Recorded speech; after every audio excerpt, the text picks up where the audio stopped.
Welcome to Brea Talks, an insider's look into topics that affect your experiences in the city of Brea. Whether you live, work, or play here, we're bringing you the information you need to better understand your city. So now, we invite you to listen in as Brea Talks.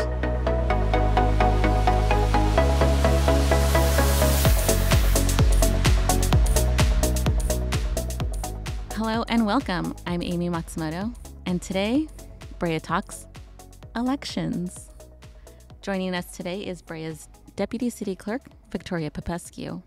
Victoria, thanks so much for sitting with us. Of course.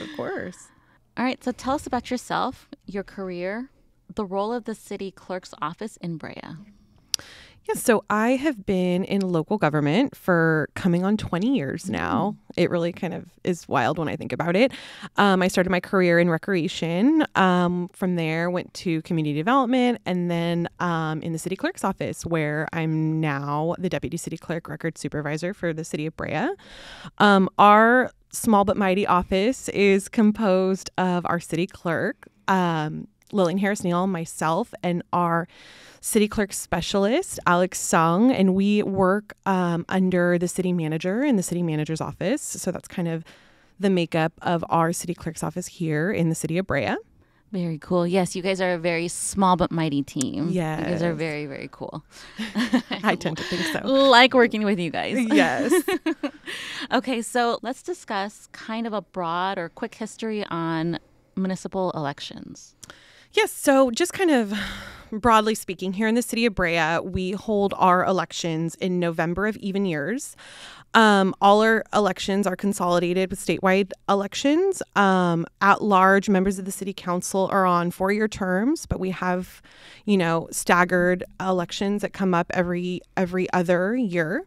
And then every 4 years, so every other election, we also have one treasurer seat that's open, also at large, and that's a 4-year term. So every even year, there's an election happening in November here in the city of Brea. Okay, so in these elections, what is the role of the city clerk's office?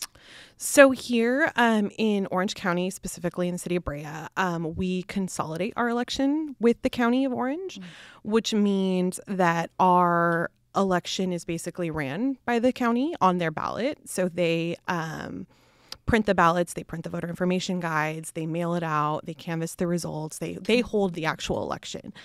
Our responsibility here in the city is the nomination process. So it's kind of the pre-election portion of getting all the mechanics of the election together. So it starts in June of the even years. Our city council will adopt 2 resolutions calling for the election, or calling for the city to have an election in November of that year, and then a second resolution that requests consolidation services with the county. So we have to give that resolution that's adopted by the council to the county. That officially kicks off that relationship of running the election with the county. So that happens in June of every year. After that, July is technically when our nomination period starts. The nomination period is prescribed by the California Elections Code, so it's the same time frame for every election that we're going to have. The dates may differ based on the way the first Tuesday or the first Tuesday following the first Monday comes on the November election cycle. So it's always E-113 to E-88. This year it fell, in July and August. Those were kind of the marker dates. Is obviously when it generally falls for each election. And the government code stipulates all of our election calendars as E-. So it's always E-118, 85, 88. So during that election period, or the nomination period rather, is when prospective candidates can come into our office to pull papers. We call it pulling papers. When they do that, we have to verify their voter registration in Brea, because that's, one of the requirements. You have to be a Brea registered voter over the age of 18. And then you sit down with either the city clerk or myself, and we go over our full nomination packet, which is all the information, very high level on, what's required, how to run your campaign, what forms we need. And then we give the prospective candidate the paperwork to kind of go collect the information and come back to us and file. And then they have until that E-88 day time frame to file their paperwork. So one of the main things that they need is their actual nomination paper. So that's, again, the California Elections Code stipulates what that has to look like and what we need from them. So they have to go out and collect a minimum of 20 signatures and a maximum of 30. Oh, wow. And they all have to be validated through the county. So the county, once we receive that information back, we send the paperwork to the county and they validate that the signature matches what's on file for the voter registration. And then that voter that signs the paperwork is actually a Brea registered voter. So you have to be nominated by fellow registered voters in the city of Brea. Oh, okay. So if I were to run for city council, I would have to pull papers and I would get those papers through the city website? It has to be issued in person. So you would have to come in, we issue you the papers, and then you kind of go gather that information.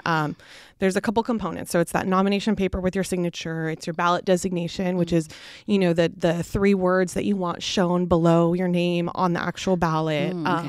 Your candidate statement, which is, if you choose to have a statement printed in the voter information guide, you would bring that back along with filing fees and some other campaign reporting requirements.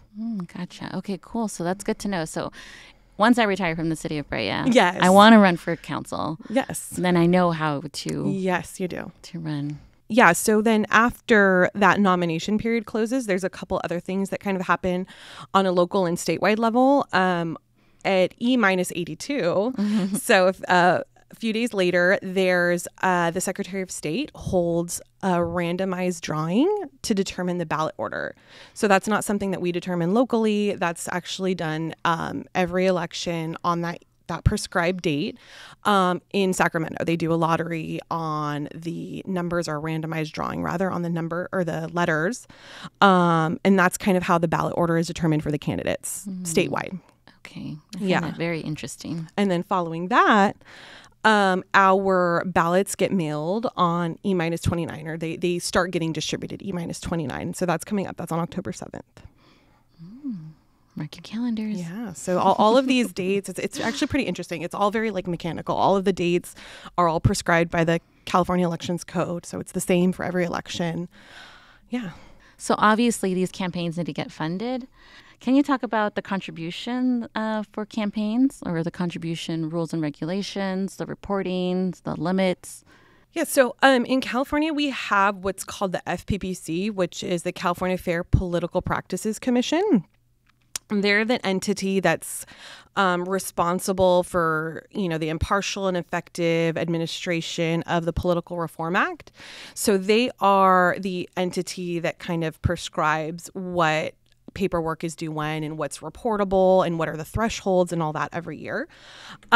We have a form that's called their 460, which is their recipient committee campaign statement for candidates and controlled committees.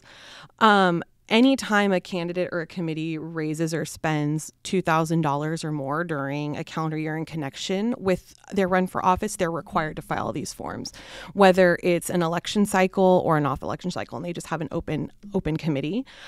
So every year, no matter there's an election or not election, open committees have to file those reporting statements twice a year. They're 2 semi-annual filing periods. And our office here in the city of Brea, the city clerk, is the local elections official and the filing officer for those.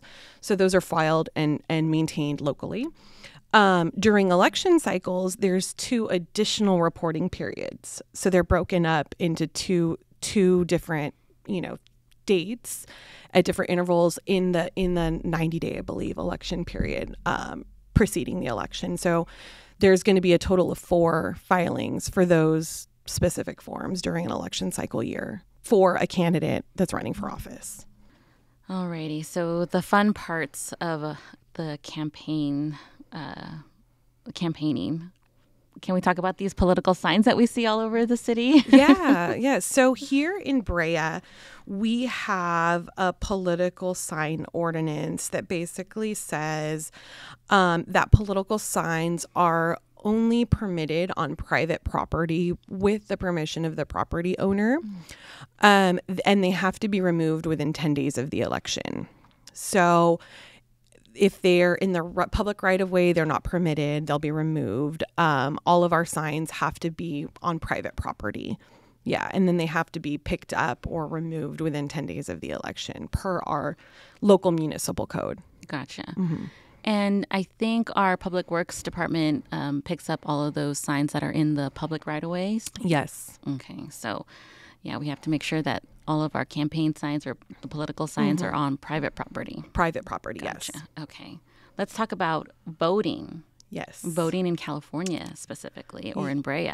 Yeah. So a few years back, the Voters' Choice Act was signed. It actually coincidentally went in effect in January 2020 to conduct an all-mail ballot election. So it's been a few election cycles that we've been receiving these all-mail ballots. And it was initially signed back in 2016, but it didn't go into effect for our county until 2020. So that authorized, like I said, all-mail ballot elections as well as the vote center model. And it was kind of aimed to modernize our elections by allowing counties to conduct their elections under a model that would provide greater flexibility and convenience to voters to really encourage, greater participation, including, allowing us as voters to choose when and where we cast our ballots to, provide, like I said, that flexibility. So with that, as you guys know, every voter is going to automatically receive a ballot. Like I said, that E- whatever day, 29 day it was, that October 7th is when they're can start distributing those. Also, that Voter Choice Act expanded early in-person voting. You probably have seen stuff around in prior elections about what hours our vote centers are open or where our vote centers are open. So here in the city, we have we're going to have actually 3 vote centers this election. We're adding one at the Brea Glenbrook Clubhouse, one here at the Civic and Cultural Center, and then one at the Community Center Art Studio. And those are going to be open at various dates throughout the 29-day period leading up to the election. The first vote center here opens 11 days prior to the election, and the other ones are open for the 4 days prior to the election. So that's kind of a part of that Voters' Choice Act to kind of expand the early voting. A really neat thing about it is that it allows voters to cast their ballot at any vote center or any drop box within the county that they're registered to vote. So like, let's say, Aimee, you live in Brea, but let's say you work in Irvine and, you forget to drop it off in Brea, or you don't have time to swing by in Brea, you can take it anywhere in Irvine, any of their ballot drop boxes, vote centers, whichever you kind of prefer to leave your ballot at.